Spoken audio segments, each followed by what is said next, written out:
No capítulo anterior, Matias, um adolescente que estudava publicidade e propaganda em uma faculdade no interior de Minas Gerais, tinha uma vida um tanto quanto conturbada. Ele morava com sua mãe Ângela e seu pai Ricardo. Quando Matias ainda era uma criança, viu sua família passar por uma séria crise financeira. Isso fez com que Ricardo descontasse toda a sua raiva em Ângela. Matias presenciou tudo e ficou muito magoado com o pai. Eles sempre tiveram um vínculo muito forte, porém, depois daquilo, tudo foi diferente. Aos 18 anos, Matias revelou para sua família que era homossexual, ainda na esperança de que fosse bem aceito pelo pai. Isso não aconteceu. A mãe o confortou, mas Ricardo nunca mais conversou com o filho de forma civilizada. O mundo de Matias desabou, pois ele amava muito o pai e jamais queria que esse vínculo fosse quebrado. Como se não bastassem os problemas familiares, Matias ainda tinha que começar a escrever sua história aterrorizante para o trabalho de final do semestre da faculdade. Porém, algo estranho aconteceu. O pai de Matias acabou desaparecendo misteriosamente. Na mesma noite do desaparecimento, o palhaço do circo sinistro que havia acabado de chegar na cidade de forma macabra começou a segui-lo e pouco tempo depois foi avistado dentro de sua casa. A partir daquele momento, Matias sentiu que o circo e aquele palhaço poderiam estar envolvidos no desaparecimento de Ricardo, e agora ele precisaria descobrir o que estava acontecendo e encontrar seu pai.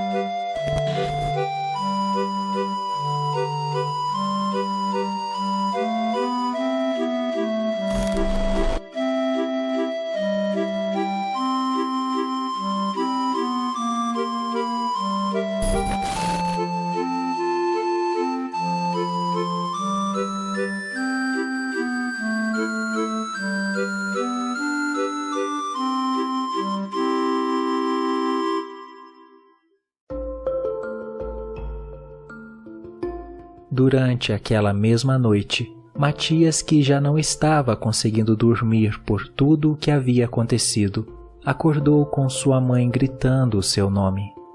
Desesperado, ele saiu correndo e foi até o quarto dela.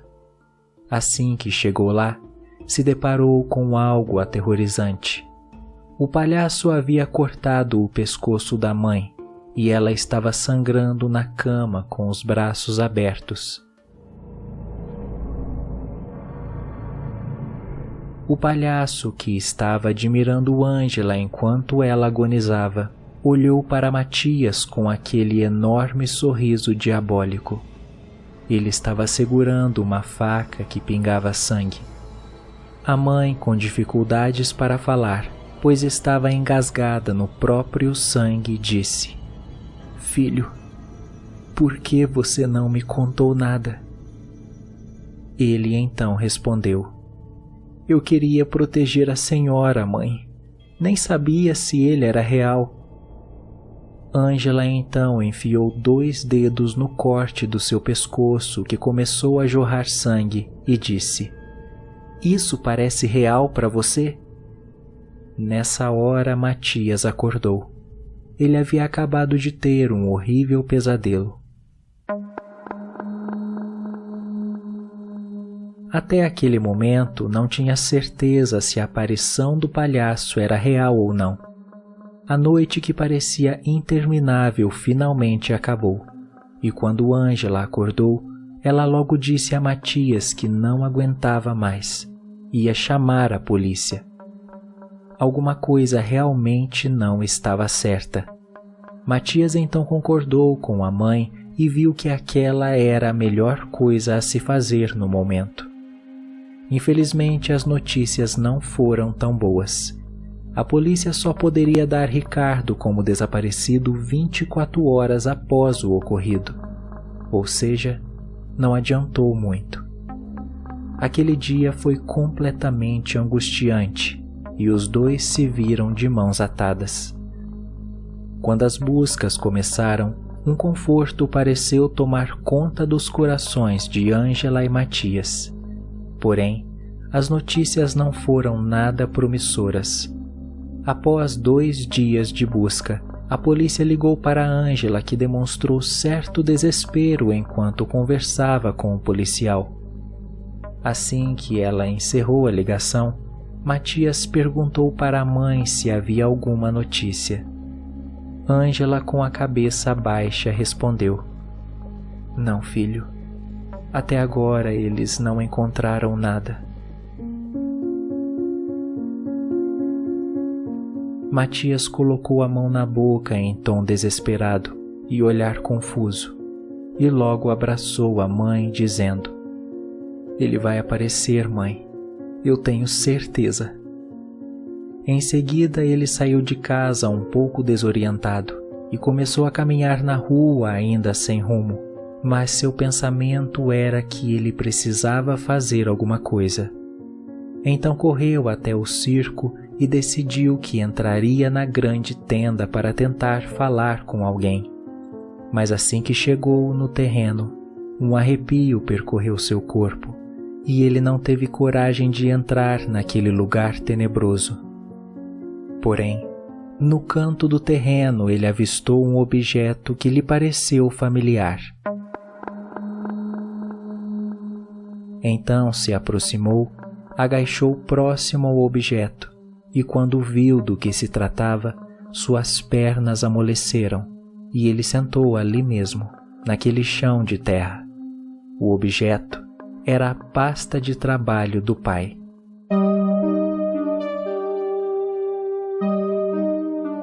Depois daquilo não houve dúvidas. Aquele lugar estava envolvido no desaparecimento de Ricardo.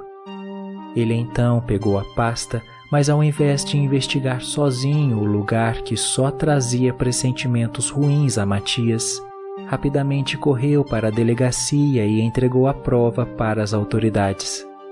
O policial que o atendeu notou o quão nervoso estava Matias ao dizer: "Olha, eu encontrei isso no terreno perto de casa onde chegou aquele circo há poucos dias.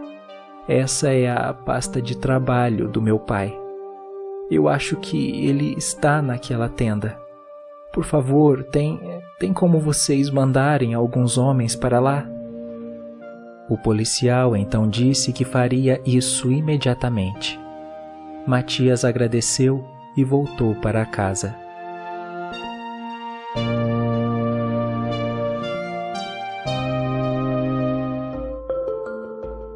Antes de falar com a mãe, ele não sabia se contava sobre o que havia descoberto ou se esperava a ligação do policial. Então ele se acalmou, respirou e decidiu esperar. Algumas horas depois, o celular tocou. Porém, o policial acabou ligando no celular de Ângela e não no de Matias.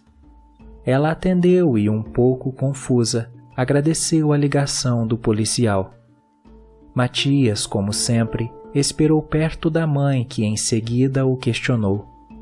"Matias, o policial acabou de ligar e disse que você esteve na delegacia." Matias a interrompeu dizendo: "Sim, mãe. Eu estava passando pelo terreno do circo e encontrei a pasta de trabalho do pai lá.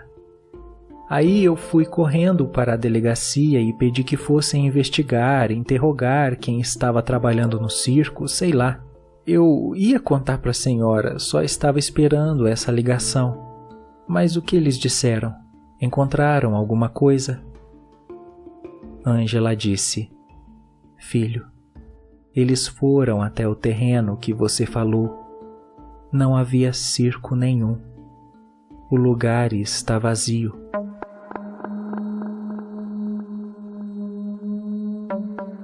Nessa hora, Matias ficou desorientado, desesperado. Ele então saiu correndo de casa e foi até o terreno. Sua mãe gritou seu nome, mas ele nem ouviu. Chegando no terreno, seu coração disparou como nunca antes. O circo estava lá, em pé, como ele sempre viu. Ele colocou a mão na cabeça e começou a chorar, achando que estava louco.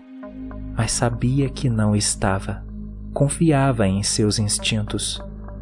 Então, voltou para casa e decidiu abrir seu coração para a mãe. Chega de mentiras. Matias estava disposto a contar tudo o que havia processado diante do ocorrido. Assim que voltou para a casa, sua mãe, preocupada, perguntou onde ele tinha ido.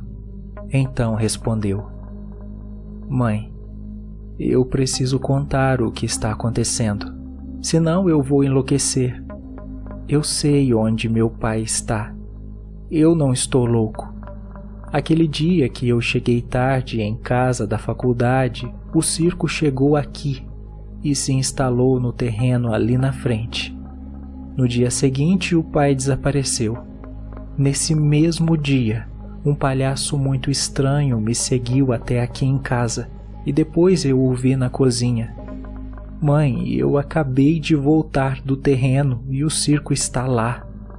E se for alguma coisa que só eu posso ver? E se só o pai podia ver também? Ele e nós estamos correndo perigo. Ângela então disse: Filho, você ouviu o que acabou de dizer? Isso não faz o menor sentido. Eu sei que você está muito afetado com tudo isso, mas procurar uma solução nesse tipo de coisa não vai ajudar. Matias percebeu que a mãe não acreditou em nada e então disse: Claro, mãe, eu não estou bem.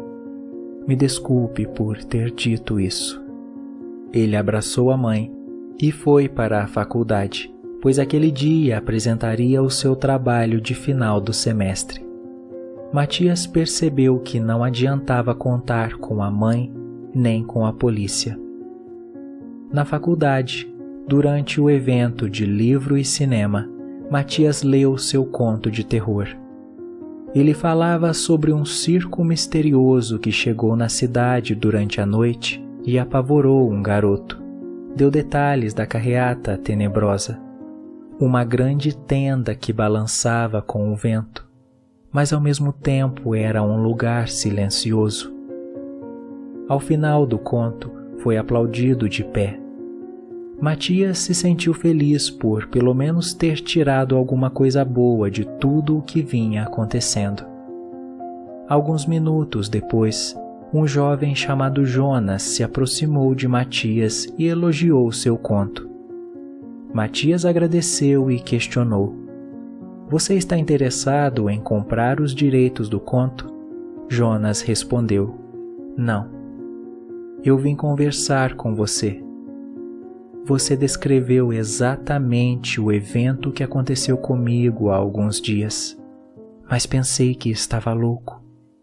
O circo que você escreveu no seu conto, eu também vejo.